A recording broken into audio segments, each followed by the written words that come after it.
one of the things we used to hear about a lot was like the Master P and Birdman beef, but we never really knew anything about it.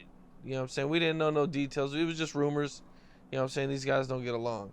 But I guess you were accused of killing Master P's cousin. So I guess he was like the main guy in the projects? Randall? Not the whole project, back of town. Me and Randall used to hang together. We used to run together. So when the beef jumped off, Calio beefing with another project downtown.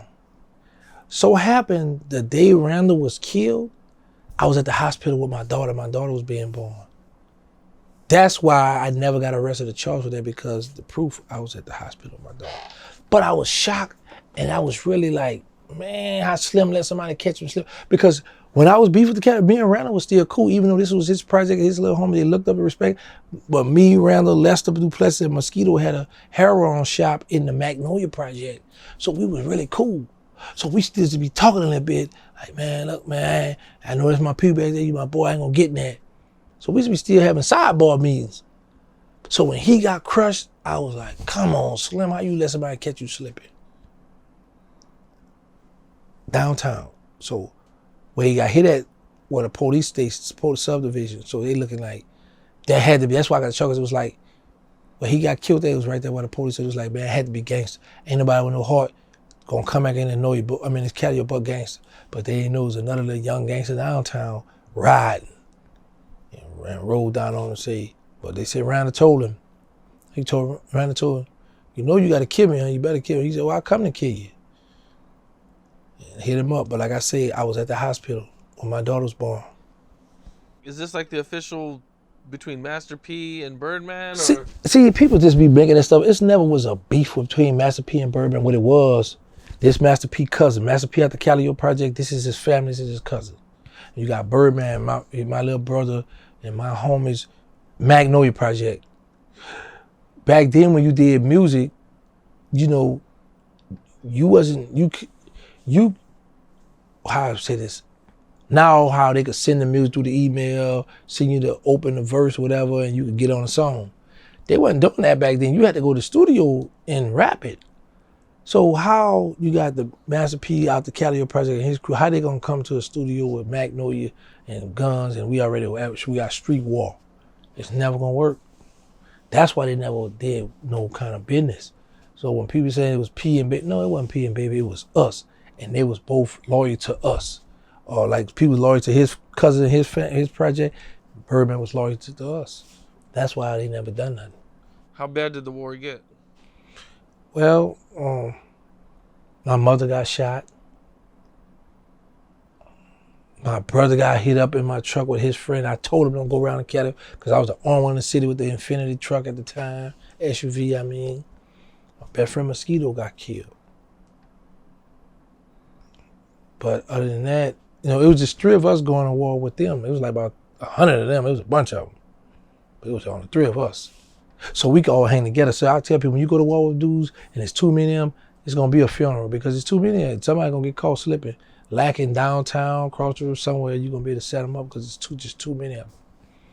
But sometimes I used to see a bunch of them little young boy, and I don't just like killing or anything because the heads is still out there, so the heads gonna still encourage the rest of the boy, go, y'all go find him. You gotta hit the heads. Gotta get to the heads, because killing all the little soldiers, there's plenty of them little things, like a bunch of little roaches. They gonna come all from all over. But when you get them heads, now you're doing something. And you were gonna be in the About It video. Yeah. But 2 weeks, P hollered at Randall. Randall come out of the barbershop and gave him a run. Look, P wanted to be on the roof with the AKs. I'm like, all right, yeah, we're gonna do this. Next few days, that was the war broke out, so I didn't get a chance to be in the movie. Now that I think about it, I should have drove around there and just shot it up, messed the whole thing up. Of the movie or the video. Yeah, that's what I should have did. But they got away there and didn't get a chance to do that. Okay, so you and Master P have big problems. He thinks you killed his cousin, and I believe heard you talk about this, that there was money. He had money on your head. So what all was that about, or what all happened with that? By the rumor, when Pete talked about this too in the Fed magazine, he was like, he said me and him met up at a park. I didn't know him, he didn't know me, and he said he might have thought I had a problem with him, but I didn't. I later found out he wasn't the one that killed my cousin, blah blah blah. But before that, his cousin used to cut my hair. I said, boy, you tell P if I ever catch him, we gonna hold court. I'm trying to see him. So it's like, boy, you know P got $15,000 on your head, boy. P, boy, we got to hit on him. Then, boy, you know P got $30,000 on your head, boy. He done upped it on you, boy. Whatever. Boy, you know P got 100 grand on your head, boy. What? Now I'm starting to be like, oh, this about to get getting serious. Because I know how close Rounder was to P, but the thing was, it wasn't me. But, you know, back then when somebody gave you a charge, it's like you got to just stand on. You couldn't go, hey, man, it wasn't me, I ain't do this. But the feds and all them investigated that matter. But back then, one thing about the Calio, they gonna kill somebody, they gonna always get some get back. Even if it ain't you, they gonna get somebody. And they really be satisfied with that. What's the most you ever heard was on your head? The P, the 100. Because when I ran across his cousin in the federal jail, I said, boy, what's up, boy? Yeah, I heard you had some money on my head too, huh? Yeah, I had 25,000. I said, 25,000, that's all? I said, boy, I'm a walking million. You want to talk about 25? He's like, yeah, hi. That was T-Dub or Randall brother. Yeah, he said, yeah, I had 25 on your head. I was like, wow. Uh-huh. Is Master P famous at this time? Is he already blowing up? Mm-hmm. Like, what's the timeline on this? The 99 was, you know, that was popping then. He was doing the teen summits and stuff. You know, he already had and did the down south hustle. He had to come from California and worked his way on down to New Orleans. So yeah, he was doing his thing. Now, how did he find out that it wasn't you? Because I believe things eventually ended between you guys. Well, I've never talked with Pete. So people in the hood started talking. And one thing about my city, in certain situations, because nobody never stepped up and admitted they shot me, who shot me. I still don't know who it was to this day. But certain situations, certain big dogs that get killed in our project, the shooter gonna let somebody, yeah, that was my work, I did that. So it started circulating, that come from downtown. And actually when I interviewed, it's on my channel, I interviewed one of the guys from there. He was like, yeah, in the war we had with the Calio, you know, we lost Byron and they lost Randall. And I was like, whoa. He admitted, like, yeah, it was us. A few people already knew, but just for him to be boldly and say it in this day and time, like, oh, all right. So you guys have this issue now, but they're big. Birdman and Cash Money is trying to come up. They're not quite as big yet, though, but Right. You guys got some buzz going, you know, in the South. You know, does Master P ever try to, like, block your guys' deals or try to stop you guys from getting on? Pete told them people, if y'all sign him, I'm leaving. That's another thing that we always held against Pete, that we ain't never like that. We come from where you come from, and you went and told them people that if they signed Cash Money, you was leaving that company. That was some hate stuff he did.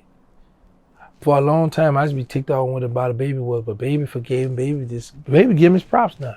You know, he a hustler, he come, and I be like, Stunner, you forgot when y'all trying, he blocked that, he stopped.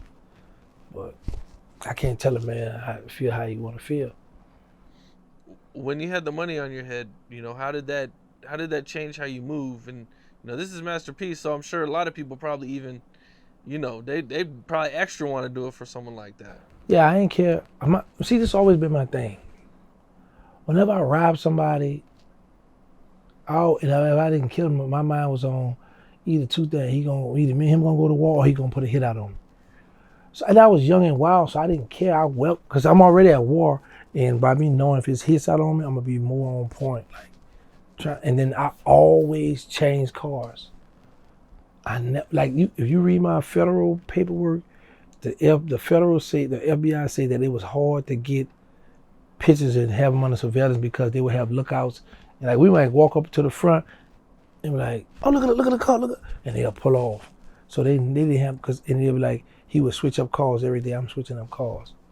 I didn't switch it for the fair. I was switching it for my enemy because I know how I had homegirls. Certain girls would mess with the Cali boy. They might say, oh, he in a red or white Camaro or he in a blue Benz. So I would always switch my calls so they wouldn't know what specific car to look for. Gotta be strategic in these games, man. So you're just being extra careful. Yes. Yes, because I know they wanted me too bad. Now, Juvenile and BG dropped an album in 96 and 97. Mm-hmm. They were hot, but, you know, it wasn't until 98 when Juvenile drops 400 Degrees. That's everything changed when that happened. Were you out when that happened? No. I got locked up March 6th, 1998. They got the deal March 30th, 98. Damn. Yeah. So you didn't even get it. Okay. But you did go on tour with them.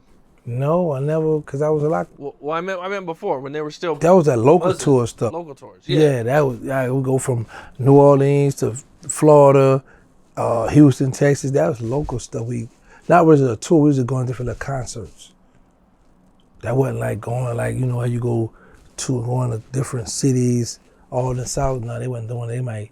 Oh, we got something going on in Florida. We got something in Shreveport. All right, I'm gonna ride with y'all. And I got my guns. And we could get on a little regular bus they had that they'll get. And we'll head out. What's up? This is Cam Capone. We got more content like this coming soon. So hit that like button, subscribe, and stay locked in to Cam Capone News.